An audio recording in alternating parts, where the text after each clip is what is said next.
Hi friends, మంచి score రావాలంటే daily కష్టపడి చదవాలి. చదివింది ఎగ్జామ్లో రాయాలి. అప్పుడే మనకు హై స్కోర్ వస్తుంది. చదవడం ఒక్కటే వచ్చినా, రాయడం ఒక్కటే వచ్చినా ఎగ్జామ్లో మంచి స్కోర్ చేయలేం. హై స్కోర్ రావాలంటే ఎంత బాగా చదువుతారో అంతే బాగా రాయాలి. కొంతమంది స్టూడెంట్స్ బాగా చదువుతారు కానీ ఎగ్జామ్లో హై స్కోర్ తెచ్చుకోలేకపోతారు. కొంతమంది యావరేజ్ గా చదివి హై స్కోర్ తెచ్చుకుంటారు. దానికి reason hand writing. Hand writing exam లో కీ రోల్ ప్లే చేస్తుంది. హ్యాండ్ రైటింగ్ బాగుంటే ఆన్సర్స్ పర్ఫెక్ట్ గా రాయకపోయినా ఫుల్ మార్క్స్ వచ్చే ఛాన్స్ ఉంటుంది. బోర్డ్ ఎగ్జామ్ లో పేపర్ కరెక్షన్ చేసే టీచర్స్ హ్యాండ్ రైటింగ్ కి ఎక్కువ ప్రియారిటీ ఇస్తారు. హ్యాండ్ రైటింగ్ బాగుంటే మీరు క్లెవర్ స్టూడెంట్ అని, హ్యాండ్ రైటింగ్ బ్యాడ్ గా ఉంటే ఇతను యావరేజ్ స్టూడెంట్ అని మార్క్స్ వేస్తారు. సో మంచి స్కోర్ తెచ్చుకోవాలంటే హ్యాండ్ రైటింగ్ ఇంప్రూవ్ చేసుకోవడం చాలా important. Friends, hand writing improve చేసుకోవడానికి 7 బెస్ట్ టిప్స్ చెప్తాను. వీటిని ఫాలో అవ్వండి. కంటెంట్ లోకి వెళ్లే ముందు మీ ఫేవరెట్ సబ్జెక్ట్ ఏంటో కామెంట్ చేయండి. అలాగే మాకు సపోర్ట్ గా లైక్ చేయండి. Let's start the video. Number 1, choose the right pen. Me hand writing బాగుండాలంటే మీరు ఎలాంటి పెన్ వాడుతున్నారనేది చాలా ఇంపార్టెంట్. చాలా మంది స్టూడెంట్స్ ని నేను అబ్జర్వ్ చేశా, డిఫరెంట్ పెన్స్ ని వాడుతుంటారు. దీని వల్ల ఒక్కొక్కసారి ఒక్కొక్క టైప్ లో రాస్తారు. డిఫరెంట్ టైప్స్ ఆఫ్ పెన్స్ ని వాడడం వల్ల మీ హ్యాండ్ రైటింగ్ ఇంప్రూవ్ అవ్వదు.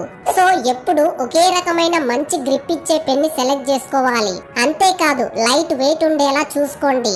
ఎందుకంటే మీ పెన్ ఎక్కువ వెయిట్ ఉంటే మీ ఫింగర్స్ లో పెయిన్ వస్తుంది. సో మీరు ఎక్కువసేపు రాయలేకపోతారు అండ్ ఫాస్ట్ గా కూడా రాయలేకపోతారు. మీ హ్యాండ్ రైటింగ్ మీద ఫోకస్ చేయలేకపోతారు. నోట్స్ రాయడానికి కూడా ఇంట్రెస్ట్ రాదు. సో మీరు ఎప్పుడు ఒకే రకమైన పెన్ ని యూజ్ చేయడానికి ట్రై చేయండి. అప్పుడే ఆ పెన్ తో మీకు బాగా ప్రాక్టీస్ అవుతుంది. ఆ పెన్ తో మీరు ఈజీగా, కంఫర్ట్ గా, చాలా ఫాస్ట్ గా ఎగ్జామ్ లో రాస్తారు. ఏ పెన్ వాడాలి బ్రో అంటే జస్ట్ 10 రూపీస్ పెన్ అయితే చాలా best. Number 2, pick the right notes. Handwriting neat గా కనిపించాలంటే వైట్ పేపర్స్ ఉండే నోట్ బుక్ సెలెక్ట్ చేసుకోవాలి. వైట్ పేపర్స్ నోట్స్ ఉంటే ఆ థిక్నెస్ వల్ల పేపర్ వెనక సైడ్ ఎలాంటి గుర్తులు పడవు. ఎందుకంటే కొంతమంది ఎక్కువగా ప్రెస్ చేసి రాస్తారు. అలాంటి వారికి వైట్ పేపర్స్ ఉండే నోట్స్ అయితే నీట్ హ్యాండ్ రైటింగ్ వస్తుంది. వైట్ పేపర్స్ వల్ల మీరు రాసిన హ్యాండ్ రైటింగ్ అందంగా కనిపిస్తుంది. ఇంకొక విషయం ఏమిటంటే పేపర్స్ కి ఎక్కువ మరకలు కూడా అంటించకూడదు. మీ హ్యాండ్స్ ని క్లీన్ గా ఉంచుకోవడానికి ఒక కర్చీఫ్ ని యూజ్ చేసుకోండి. Number 3, don't write fast. మీ హ్యాండ్ రైటింగ్ నీట్ గా బాగుండాలంటే మీరు స్పీడ్ గా రాయడాన్ని తగ్గించాలి. బ్రో, స్పీడ్ గా రాయకపోతే నోట్స్ రాయడానికి చాలా టైం పడుతుంది అండ్ ఎగ్జామ్ లో కూడా టైం సరిపోదు కదా. అది నిజమే, కానీ మీరు స్పీడ్ గా రాస్తూ మీ హ్యాండ్ రైటింగ్ బాగుండాలంటే మాత్రం మీరు చాలా ప్రాక్టీస్ చేయాల్సి ఉంటుంది. మీరు ఎంత ఎక్కువ రాయడాన్ని ప్రాక్టీస్ చేస్తారో అంత బాగా రాయగలుగుతారు. సో మీరు నోట్స్ రాస్తారు కదా, అప్పుడు ప్రాక్టీస్ చేయండి. Number 4, difficult letters. మీరు రాసిన నోట్స్ ని ఒకసారి చెక్ చేసుకోండి. మీకు ఏ లెటర్ రాయడానికి కష్టంగా అనిపిస్తుందో ఆ లెటర్ ని బాగా ప్రాక్టీస్ చేయండి. మీరు రాసే పేరాగ్రాఫ్ లో ఫస్ట్ లెటర్ ని క్యాపిటల్ లెటర్స్ లో రాయాలి. మిగతా లెటర్స్ అన్ని ఈక్వల్ గా రాయాలి. ఇలా రాస్తే ఆ కంప్లీట్ వర్డ్స్ అట్రాక్టివ్ గా కనిపిస్తాయి. Number 5, different types of writing. Hand writing విషయంలో చాలా మంది చాలా రకాలుగా రాస్తారు. కొందరు రైట్ సైడ్ బెండ్ చేసి రాస్తారు, ఇంకొందరు లెఫ్ట్ సైడ్ బెండ్ చేసి రాస్తారు, మరికొందరు స్ట్రైట్ గా రాస్తారు. ఇలా చాలా రకాలుగా రాస్తారు. ఇందులో రైట్ సైడ్ బెండ్ చేసి రాస్తే మీ హ్యాండ్ రైటింగ్ చూడడానికి బాగా ఉంటుంది. లేదా స్ట్రైట్ గా రాయండి, కానీ లెఫ్ట్ సైడ్ బెండ్ చేసి మాత్రం రాయకండి, అది బ్యాడ్ హ్యాండ్ రైటింగ్. ఇలా left side, right side, straight గా రాయడానికి మెయిన్ రీజన్ మన నోట్స్. అంటే నోట్స్ ఏ యాంగిల్ లో పెట్టుకొని రాస్తున్నామనే దానిపై డిపెండ్ అయి ఉంటుంది. కొందరు స్ట్రైట్ గా పెట్టుకొని రాస్తే స్ట్రైట్ గా వస్తుందని అనుకుంటారు, కానీ రాదు. మరికొందరు టేబుల్ పైన నోట్ బుక్ ని పడుకోబెట్టి మరీ రాస్తారు. ఇలా రాస్తే కూడా హ్యాండ్ రైటింగ్ బాగుండదు.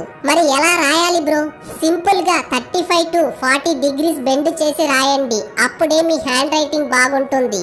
హ్యాండ్ రైటింగ్ ప్రాక్టీస్ చేయడానికి చాలా రకాల మెథడ్స్ ఉన్నాయి. జీరోస్ పెట్టడం, లైన్స్ పెట్టడం, ఇలాంటి చాలా రకాల మెథడ్స్ ఉంటాయి. వాటిని ప్రాక్టీస్ చేయండి. Number 6, you must love writing. అన్నిటికంటే ఇంపార్టెంట్ విషయం ఏమిటంటే ఫస్ట్ మీరు రాయడాన్ని ఇష్టపడాలి. అప్పుడే మీరు అందంగా రాయగలుగుతారు. లేదంటే ఎన్ని ట్రిక్స్ అండ్ టిప్స్ ఫాలో అయినా మీ హ్యాండ్ రైటింగ్ బెటర్ గా అవ్వదు. మీరు ఆలోచించాల్సిన విషయం ఏమిటంటే మీ హ్యాండ్ రైటింగ్ బాగుండడం బాగుండకపోవడానికి మెయిన్ రీజన్ మీరే అని. మీరు ఇష్టంగా రాస్తున్నారా లేక ఏదో రాయాలి కాబట్టి రాస్తున్నారా అనే విషయం పైన మీ హ్యాండ్ రైటింగ్ డిపెండ్ అయి ఉంటుంది. సో మీరు ఎప్పుడైతే రాయడానికి ఇష్టపడతారో అప్పుడే మీ హ్యాండ్ రైటింగ్ అందంగా మారడం స్టార్ట్ అవుతుంది. Number 7, review and reflect. Friends, hand writing bad గా ఉంటుందా లేక గుడ్ గా ఉంటుందా అని ఎవరో చెప్తే తెలుసుకోవడం కాదు, మీరే తెలుసుకోవచ్చు. ఎలాగని ఆలోచిస్తున్నారా? రివ్యూ అండ్ రిఫ్లెక్ట్ అంటే మీరు రాసింది మీరే చదవండి. మీరు రాసింది మీకు అర్థమవుతుందా లేదా తెలుసుకోండి. మీరు చదివిన తర్వాత మీ ఫ్రెండ్స్ లో ఒకరికి చదవమని చెప్పండి.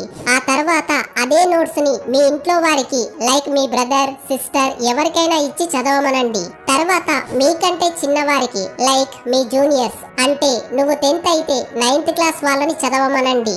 వీరందరికీ నువ్వు రాసింది సింపుల్ గా అర్థమైతే నీ హ్యాండ్ రైటింగ్ బాగుంటుందని అర్థం.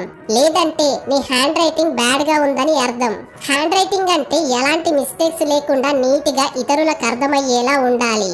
హ్యాండ్ రైటింగ్ ఇంప్రూవ్ అవ్వాలంటే డైలీ ప్రాక్టీస్ చేయాలి. ప్రాక్టీస్ అంటే మీ టీచర్స్ నోట్స్ రాయమంటారు కదా, అప్పుడే హ్యాండ్ రైటింగ్ ప్రాక్టీస్ చేయండి.